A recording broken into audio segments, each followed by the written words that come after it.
Gelap-gelapan bentar ya, listrik di rumah aku mati pas banget pas aku mau nyalain IG live-nya jam 8 malam. Kita lihat IHSG ya, kita lihat IHSG guys. Kita lihat IHSG, jadi nggak bisa pakai kamera yang monitor yang sebelah kanan. Kita tidak bisa pakai monitor yang sebelah kanan, jadi bersabarlah, saya harus set ulang di sini. Oke. Variasi IG live lagi ngeledek ini ya. Wah, wis. Ini tandanya kita mau cuan banyak. Oke, ini IHSG guys. Mari kita lihat di sini. IHSG tuh dia lagi ketahan satu resisten 7195. Dan patternnya sebenarnya cakep ya. Patternnya cakep banget di sini. Terus tadi aku nemu satu saham ya. Sebentar ya, ini patternnya cakep tuh kayak ada cup with handle-nya gitu. Terus kalau seandainya dia breakout sampai ke 7286 ya bagus sih. Tapi ini justru jadi satu tanda buatku bahwa nanti di bulan September tuh kita justru harus hati-hati. Jadi September hati-hati. Karena yang di sini di Agustus ini, di bulan Agustus teman-teman, naiknya udah ketinggian. Aduh, aku jadi panik nih nge-live gelap-gelapan kayak gini. Ya Tuhan, lindungilah aku. Baru kali ini nge-live gelap-gelapan guys, horor juga ya. Oke, jadi ini udah naik lumayan signifikan di Agustus ya. Di September kita akan menghadapi resisten yang sangat kuat sekali. Jadi mungkin ada normal correction, tapi nggak usah khawatir. Koreksi di September kalau misal ada, atau Oktober itu sifatnya normal aja, dan November Desember berpotensi untuk naik. Jadi kalau ditanya apakah IHSG bisa naik sampai level 7357 ya bisa banget. Akhir tahun kira-kira IHSG sampai berapa? Nggak usah berandai-andai sih ya. Jadi kalau misalkan ditanya yang realistis aja 7600 tuh bisa, itu lumayan realistis guys gitu. Terus dicek dulu, Ci, apa rumah udah aman? Gimana cara ngeceknya ya? Nunggu suami datang, sabar. Oke. Jadi karena lampu rumah aku mati, yang nyala terang cuman monitor aku, jadi better kita lihat monitor aja ya. Kita lihat layar monitor aku aja. Oke. Terus tadi aku tuh kayaknya nemu ada satu saham tuh yang bentuknya tuh kayak cup and handle gitu. Let me check ya. Aku akan cariin. Akan cari. Ups. Ya, HP yang satunya sisa 5% juga, nggak bisa nyalain flashlight deh. Ngomong sama Buju dulu, help. Oke. Yang cup and handle pattern apa ya? Let me check ya. Ada satu saham tuh patternnya cup and handle. Cup and handle itu artinya pattern bullish. Pattern bullish tuh gimana? Pattern dia mau lanjut naik. Jadi saham itu udah naik, dia bakalan lanjut naik lagi. Kira-kira apa? Tebak saham apa? Tebak saham apa? Aku akan kasih gambar chartnya, tapi aku nggak akan kasih tahu nama sahamnya. Jadi kalau kamu bisa nebak ini, kamu dapat M-Trade 7 hari untuk 3 orang pemenang. Kok serem jadi Oke. Lega rasanya. Ini udah kayak teman-teman yang sahamnya nyangkut terus tiba-tiba naik, auto reject atas terus tiba-tiba naik. Oke. Aku nyalain dulu lighting biar terang benderang. Terima kasih pada mbak di rumah. Oke. Siapa nih? Spam WhatsApp aku.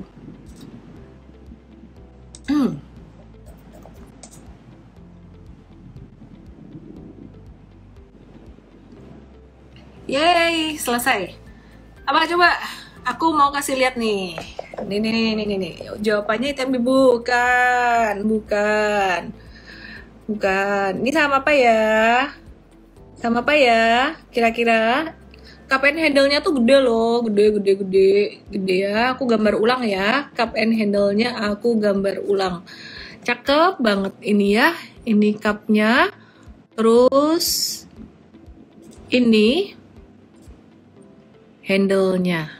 Apa coba? Iya, Zahras Online, FAM 8111, link 2490.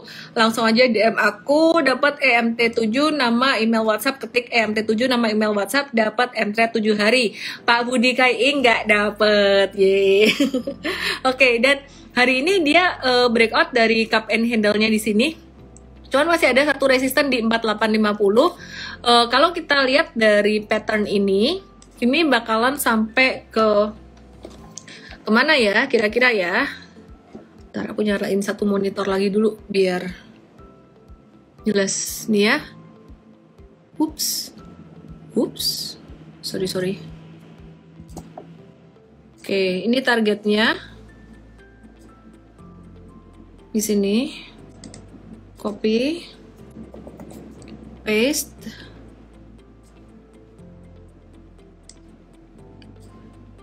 (5460) disclaimer on, jangan terlalu over euphoria juga. Oke.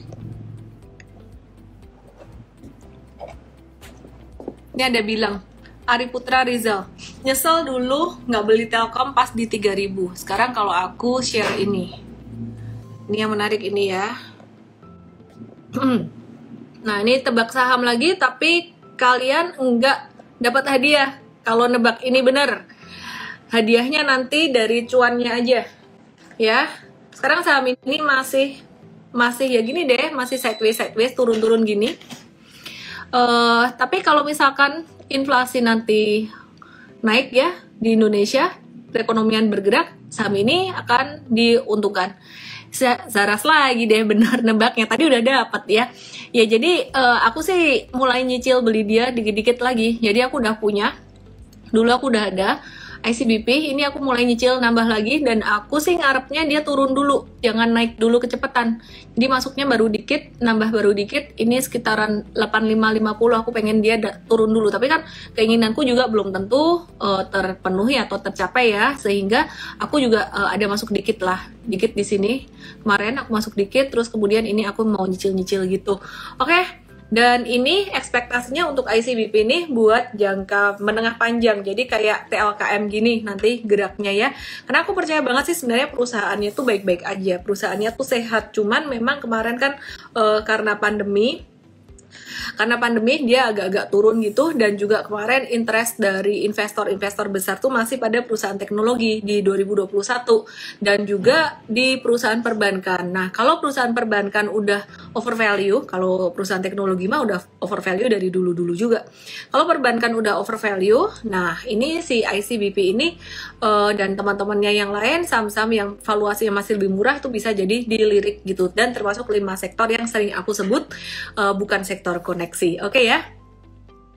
Oke, terus Rerahar bilang katanya Indi labanya naik 1500%. Oke, sekarang kita lihat secara teknikal gimana ya Indi. Indika Energy. Wait, sabar. Mari kita lihat Indi atau Indika Energy. Sebenarnya hari ini tuh si Indi ini dia juga ngebentuk cup with handle loh. Ya, ini cup gede, ini handle-nya gitu. Nah, tapi kita mesti ngelihat juga dia tuh secara monthly-nya gimana. Secara monthly-nya Indi ini, teman-teman, mesti ngelihat jangka panjangnya juga nih. Nah, monthly-nya tuh Indi dalam beberapa bulan terakhir itu sudah mencapai level tertingginya dia sejak September 2018, sejak sebelum pandemi gitu. Sekarang juga sama, di angka 2880-an ini sama dengan level sejak sebelum pandemi di 2018 September dan juga Oktober gitu. Jadi teman-teman, kita harus udah mulai waspada sebenarnya. Ini yang aku dulu sempat mention juga di ITMG tuh naik terus, cuman secara monthly chart dia tuh udah mencapai ketinggiannya tuh setara dengan ketinggian di Maret 2013 gitu ya. Jadi di Maret 2013. Jadi ini sebenarnya kalau aku boleh bilang untuk saham-saham komoditi, terutama komoditi batubara, sebenarnya secara teknikal tuh udah agak-agak rawan ya. Agak rawan karena mencapai level tertinggi dalam beberapa tahun terakhir. Nah, meskipun secara monthly rawan, secara jangka pendeknya kita masih bisa tiktokin, masih bisa trading. Cuman pesan aku sih bukan buat di hold untuk jangka panjang gitu. Oke? Koneksi versus konveksi, kata Pak Teddy. Oh no, no way. Oke. Kata Firstian Dian, Asesido juga sama dengan TLKM dan ICBP harta karun. Agak beda sih, agak beda. Kalau Sido oke, kalau Ases mungkin size-nya lebih kecil aja ya untuk masuknya ya. Karena size perusahaannya juga lebih kecil gitu. Oke, terus sekarang kita mau lihat update yang lain. Sebentar ya, sabar ya.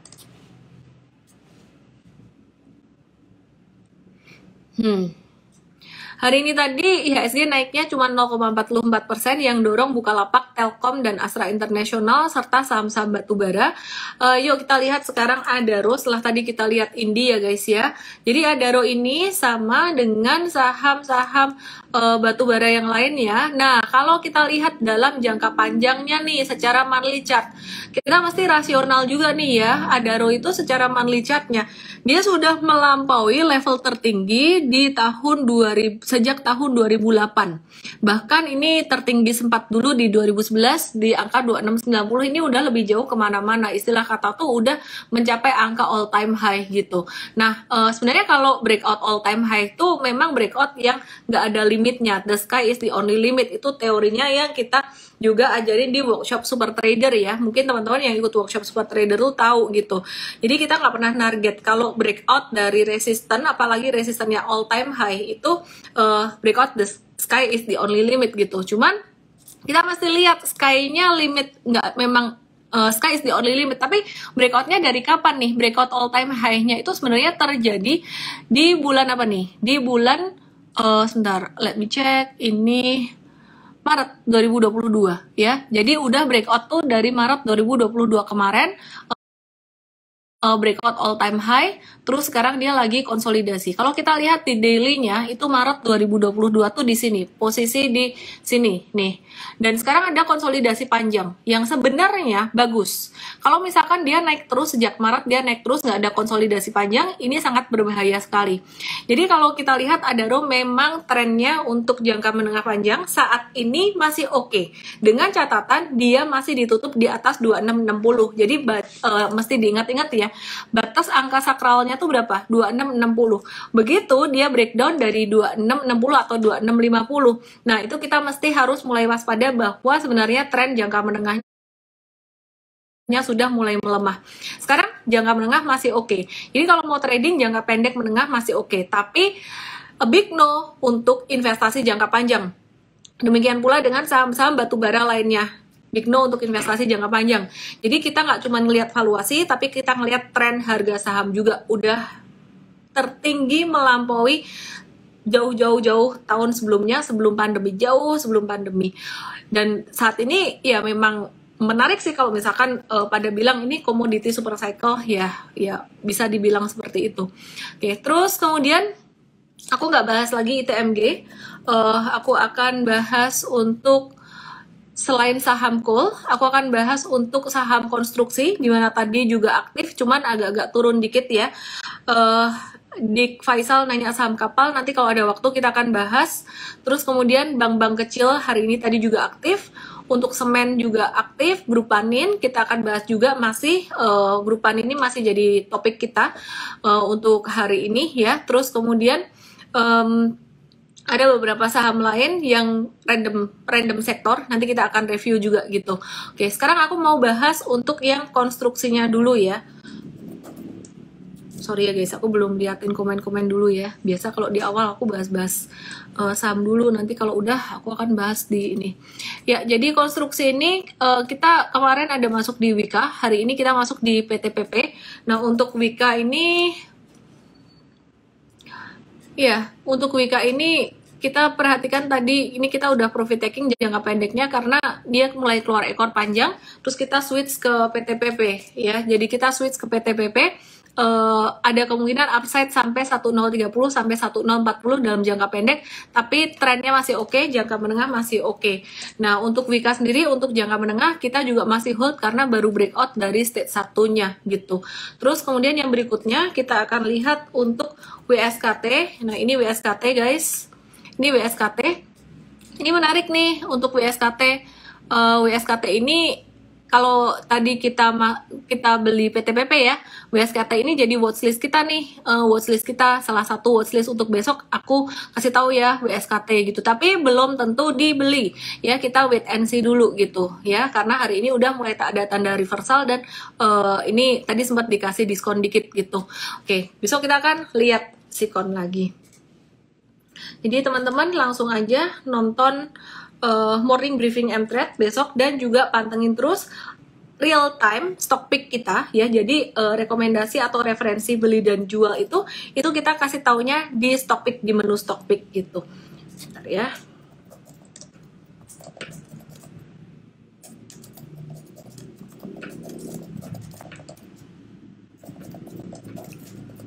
Oke. Untuk sebentar, aku sambil lihat pertanyaan dulu. Oke, ini ada Afu Sunaidi nanya SMGR. Oke lah, aku ke semen dulu deh. Aku ke semen dulu.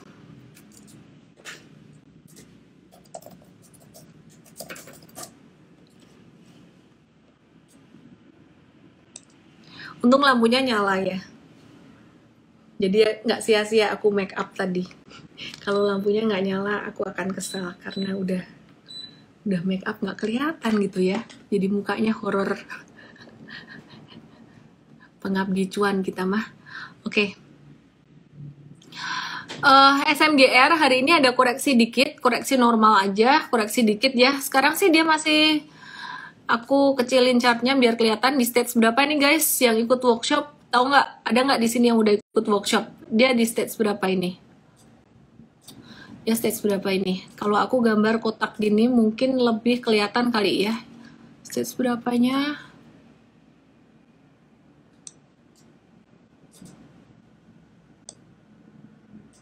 Yeay. Kalau mau ikut MTrade per bulannya berapa? Jadi setahun tuh saya paling ekonomis setahun tuh 4,5 juta. Terus ini pas lagi ada promo dapat bonus 5 bulan, jadi pastinya lebih murah. Terus kamu bisa cicilan pakai Tokopedia.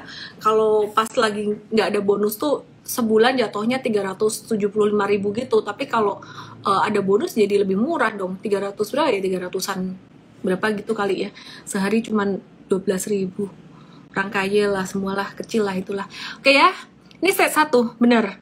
Jadi SMGR ini masih di stage 1. Nah, kalau stage 1 psikologinya gimana, guys? Psikologinya adalah masih apa? Masih sideways. Sideways itu artinya apa? Kekuatan antara daya beli dan tekanan jual masih sama. Bull and bear-nya, tekanan jual dan daya belinya masih sama gitu. Cuman di sini kita udah ngelihat sebenarnya tanda-tandanya sideways di bawah ini stage satunya tuh udah mulai ada tanda akumulasi. Ketahuan dari mana? Ketahuan dari harga naik, volume juga naik lumayan tinggi gitu. Jadi di sini nih kelihatan 1, 2 dan 3 volume di sini gitu. Nah, jadi teman-teman kalau misalkan mau beli SMGR ini buat misalkan disimpan jangka menengah panjang, sebenarnya timingnya tuh oke. Secara valuasi mungkin nanti bisa kita nanya sama Coach William ya, bisa dibahas sama Coach William gitu ya. Jadi teman-teman secara valuasi juga masih oke, secara tren juga masih di bawah. Nah, kita harus waspada tuh apa? Kalau dia turun di bawah 5950. Kalau mendekati 5950 berarti itu malah best price. Tapi jika turun di bawah 5950 malah jadi downtrend gitu, malah jadi nggak bagus. Contohnya apa sih saham yang kayak gitu breakdown dan jadi nggak bagus trennya, yaitu saham Gudang Garam. Nah, ini contohnya ya, ini Gudang Garam. Ini dulu kan stage 1 nih. Stage 1 sideways panjang. Nah, kita dulu juga ada ngumpulin di area support di bawah gitu. Di bawah sini ya. Oke. Terus nah dia turun. Pas turun kita lihat kenapa? Karena fundamentalnya nggak bagus. Laporan keuangannya jadi kinerjanya nggak bagus dibandingkan dengan yang sebelumnya. Jadi kita exit, terus kita forward looking juga kayak industrinya udah mulai sunset gitu. Oke, nah kalau kata Pak Budi Kaiing, SMGR cicil beli, iya cicil beli sampai 6.000, 5950 ya dibuletin 6.000 lah ya. Disclaimer on guys, karena ini untuk investment bukan untuk trading.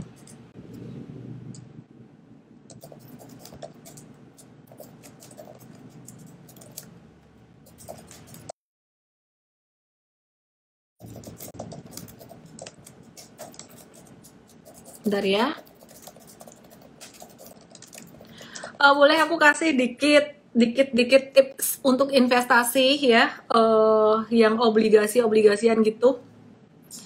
Jadi beberapa hari kemarin kan aku ada bahas tentang SR017 ya. Banyak yang nanyain, kuponnya 5,9%, terus kayaknya tenggang waktunya tuh juga nggak lama. Sebenarnya di tengah-tengah kalian bisa jual juga, cuman harganya fluktuatif gitu. Nah tapi kalau pas jualnya pas tenggang waktunya habis, itu kalian nggak akan kena kayak fluktuasinya gitu. Harganya tuh tetap sama gitu ya, correct me if I wrong. Dan kuponnya cuma 5,9% per tahun, jadi jangan diharap kayak ini untuk investasi buat growth gitu, cuman buat naruh uang supaya nggak kemakan inflasi doang gitu, karena di deposito sekarang bunganya kan kecil banget. Nah terus tips lagi nih, banyak yang penasaran kayak aku pilihnya yang mana sih yang tenggang waktunya tuh yang berapa lama untuk investasi yang obligasi kayak gini, karena FR itu banyak yang kuponnya lebih tinggi, kayak 7% lebih, kan lumayan banget ya dibandingkan dengan bunga deposito gitu. Nah, tips dari aku sih gini, biasanya yang bunga yang kuponnya tinggi itu rentang waktunya lama. Rentang waktunya tuh lama banget, kayak bisa sampai 10 tahunan gitu. Tips dari aku sih, kalau misalkan duit kalian tuh benar-benar duit yang sangat dingin banget, boleh tuh ambil yang memang kuponnya tinggi dan bukan tujuannya untuk growth. Jadi mesti dibagi-bagi, untuk saham ada, untuk dibiarin gitu aja juga ada. Dan kalau ditanya liquid nggak? Ya liquid, bisa kok diambil sewaktu-waktu gitu. Anyway, teman-teman itu aja tips dari aku untuk yang tadi teman-teman nanya tentang FR dan juga SR017. Nih kata Pak Budi Kaing, beli FR yang harganya di bawah 100 dan kuponnya di atas 6. Mantap, thank you tipsnya. Miss, gimana dengan nabung di bank digital? Sekarang bunganya bisa 5-7%. Oke sih, oke. Cuman aku agak der kayak gitu. Aku lebih prefer beli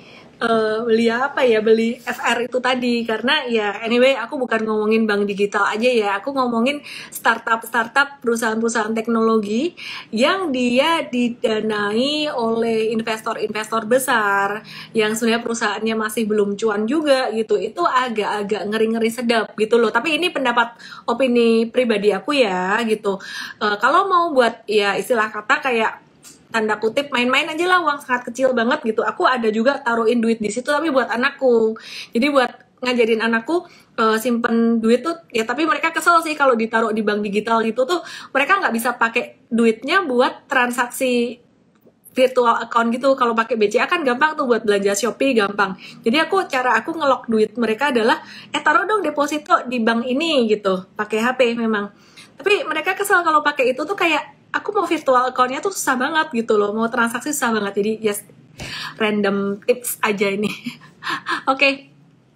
Jadi aku masih prefer di obligasi dari pemerintah ya, kalau untuk return yang di atas bunga deposito.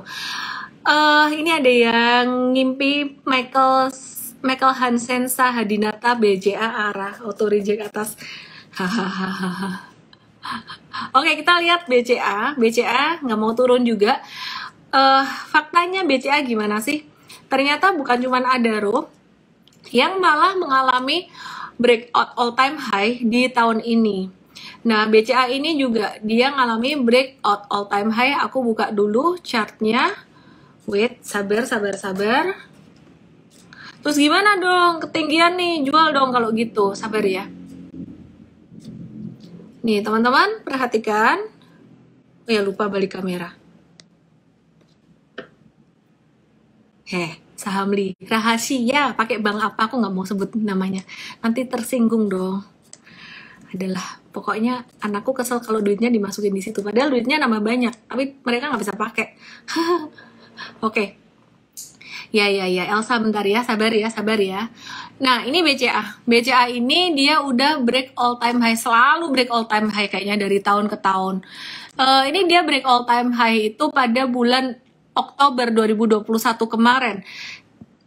Teman-teman, kemarin tuh menarik sebenarnya ketika BCA turun di angka 7.000, itu nyentuh support kuat banget di sini. Ini bekas breakout secara monthly chartnya dia. Kalau ngelihat pattern kayak gini, dia masih akan terus uptrend. Jadi best price di level 7.000 masih akan terus uptrend. Dan kalau dia breakout dari 8.250, dia bakalan tambah uptrend lagi. The sky is the only limit. Aku expect BCA ini jangan kecepatan naiknya, ya. Aku expect dia jangan kecepatan naiknya. Jadi kenapa? Apa karena aku belum punya barang, belum terlalu banyak gitu ya? Udah banyak sih BCA aku itu, bukan BCA deh, saham-saham big cap perbankan, dan pokoknya saham-saham big cap aku tuh udah sekitaran up to 50% dari portfolio. Tapi kalau misalkan dikasih kesempatan lagi, diskon sekitaran level 7.000, 7.250-an, ya aku akan nambah lagi gitu. Ya, karena sekarang nggak dikasih kesempatan nambah, ya aku terpaksa belinya saham yang valuasinya masih murah tuh kayak ICBP dan 5 sektor yang aku sempat mention biasanya. Biar penasaran 5 sektornya apa. Aku nggak sebut lagi, hahaha. Oke? Nah, ini besok kita pantau aja terus BCA-nya sideways di daily chart, lagi kena resisten, tunggu koreksi dikit. Kalau nggak dikasih di level 7.000, at least koreksi di level 7.600, dia akan dapat harga lebih baik. Ya, kita akan dapat harga lebih baik. Rehan ST, kenapa BRI selalu kalah dengan BCA? Sebenarnya nggak kalah loh. Secara fundamental perusahaan tuh dia juga bagus, fundamentalnya. Tapi kalau BCA ini memang secara teknikal ini kayak gak ada matinya gitu. Jadi investor-investor besar, investor institusi itu sangat suka sekali dengan BCA ini. Fundamentally very strong. Dan memang kapitalisasi gede, dia juga bagi dividen juga gitu. Jadi ya, anyway, istilah kata kalau pemula tutup mata, dia turun, kita beli. Itu aja. Candu tawanya. CAMTech pada waktu morning kayaknya kali itu. Oke, Deborah Go 17. Kalau Deborah Go 17 besok nanya lagi ya. Besok nanya lagi, dijawab sama coachnya ya. Aku akan bilang sama coachnya buat kasih waktu yang lebih banyak deh buat jawabin tanya saham nih. Aku WA sekarang nih, coach tolong ya, kalau lagi MBDB kasih waktu lebih banyak untuk jawab tanya saham. Ada yang baper nih. Oke, teman-teman, kalau mau pertanyaannya 100% terjawab, 99,96% terjawab, tanyanya ditanya saham, tapi aku udah kasih tahu coach-coach juga buat kasih waktu lebih banyak untuk ngebahas tentang Q&A.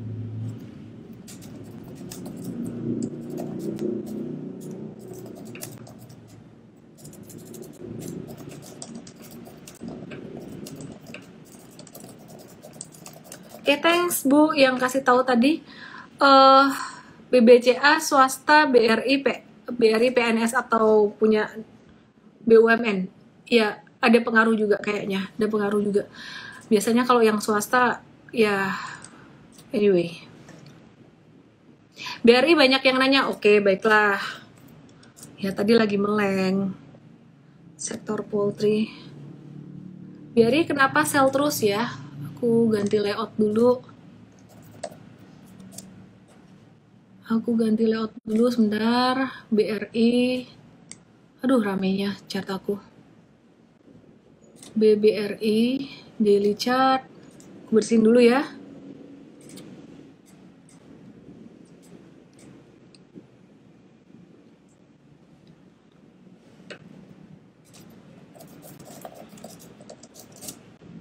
Oke. Yap, BRI. Kita lihat monthly chart juga ya. Jadi jangan cuma lihat daily aja. Jangan-jangan sekarang lagi kesempatan beli nih gitu. Oke, teman-teman, kalau lihat monthly chart, aku gambar ya buat investment. Kita lihat di sini. Tarik garis. Bulan kemarin momen beli, bulan ini udah agak mahal dikit. Tapi ini dikasih diskon, kasih koreksi ya. Kesempatan yang bagus sih kalau misalkan bisa turun sampai ke level, ntar aku cari dulu, sampai ke level 4140-an. 4140 tuh nggak jauh ya.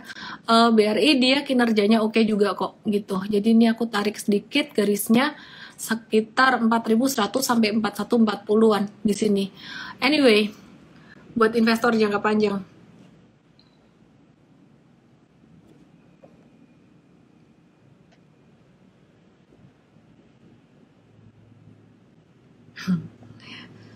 BCA tuh saham apa? Bang capek antri beli sahamnya juga. Capek antri beli sahamnya ya kan? Oke, terus kemudian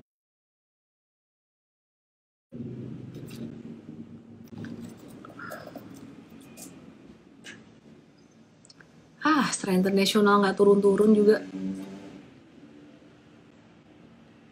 Jadi investor saham, trader saham, itu asalkan kita bisa ngebaca market, bukan memaksakan keinginan kita pada market ya. Asal kita bisa ngebaca harga, tren kemana, bukan kita mau saham itu arahnya kemana. Sebenarnya sangat menyenangkan. Kenapa? Karena naik kita senang, turun juga senang. Nah, naik itu senang buat siapa? Buat trader dan juga investor pastinya. Tapi kalau pas turun, itu investornya yang seneng banget gitu. Trader seneng nggak? Ya seneng sih kalau pas kena support bisa buy on weakness. Tapi kalau pas turun, investor lebih seneng. Oke, aku akan bahas untuk saham. Banyak yang nanya poultry ya. Poultry bahas nggak ya? Karena aku malam hari ini kepengen bahas untuk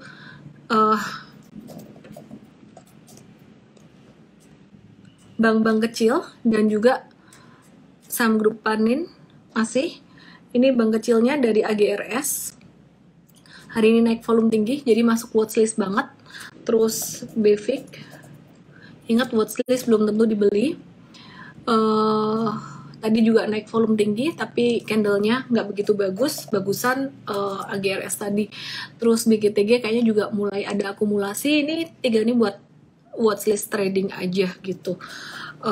But strong watchlistnya tadi ada di WSKT. Terus kemudian SMBR kita ngelihat pattern akumulasi yang cakep banget meskipun dia masih di stage 1, yang nggak ngerti stage 1 langsung aja ikut M-Trade karena kita akan edukasi kamu dan lebih bagus lagi kalau bisa ikut workshop super trader gitu. Oke ya, dan tonton ini SMBR ini kita ngelihat banget ada pattern akumulasi, jadi buat yang mau menabur di sini dan hold sampai beberapa bulan ke depan ya oke, ini bagus. Oke, aku akan invite malam hari ini sama coach siapa ya. Oke, sebelum aku invite Coach William kayaknya ya untuk bahas market, aku mau ajak teman-teman juga kalau misalkan mau join M-Trade bulan ini, mumpung lagi bulan bagus, saham-sahamnya banyak yang potensial juga. Teman-teman, ini ada bonus 5 bulan di Merdeka Fiesta, langsung aja ke mtrade.id/WhatsApp. Dan kemudian teman-teman yang mau join sebagai Coach M-Trade bisa langsung ke CV, kirimkan CV ke hr@mtrade.id. Siapapun yang rajin nonton Instagram live malam hari ini. Oke, aku akan invite Coach William.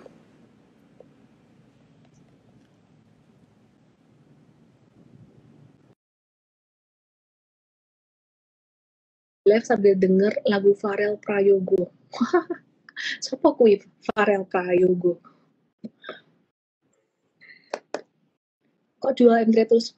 Karena aku bangga, aku pede. M3 bisa memberi manfaat yang terbaik buat teman-teman semua. Oke, halo William, selamat malam William, apa kabarnya kamu?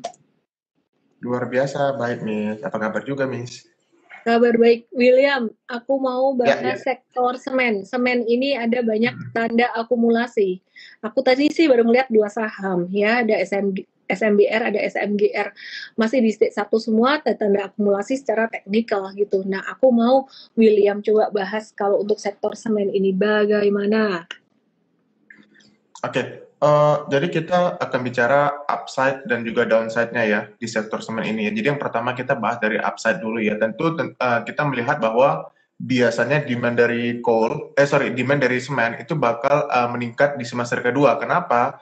Tentu ini seiring dengan banyaknya proyek pemerintah yang bakal dimulai di semester kedua. Karena secara historikal ya, dalam 1 tahun biasanya tuh anggaran pemerintah untuk belanja infrastruktur itu paling banyak turunnya di semester kedua atau di kuartal 4 paling banyak gitu. Jadi biasanya dengan dimulainya beberapa proyek pemerintah, maka demand dari semen akan mulai meningkat juga. Itu yang pertama.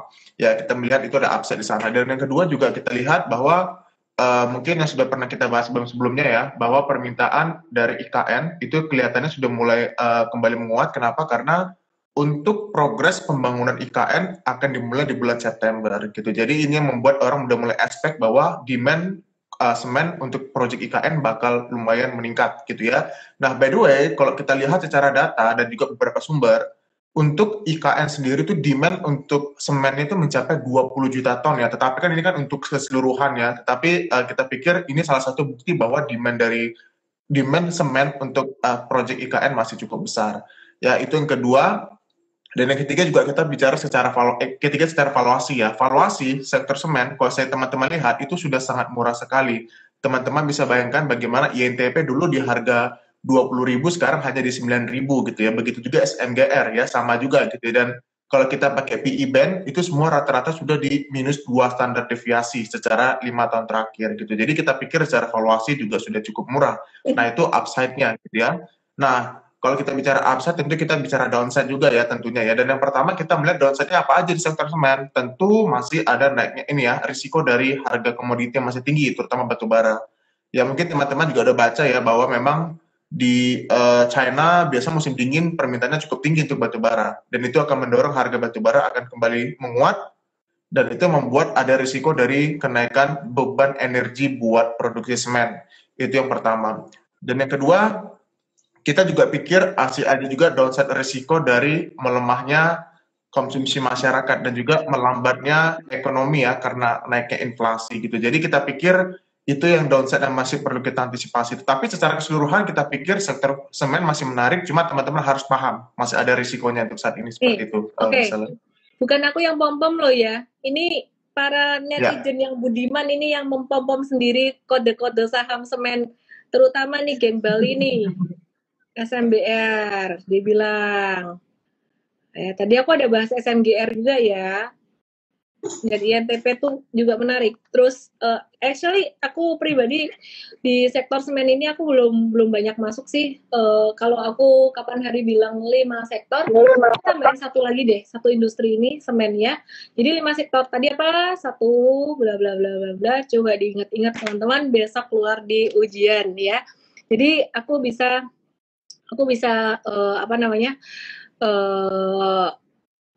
bisa info itu teman-teman untuk apa yang menarik, tapi ya teman-teman jangan kebanyakan masuk juga ya, jangan all in semuanya gitu.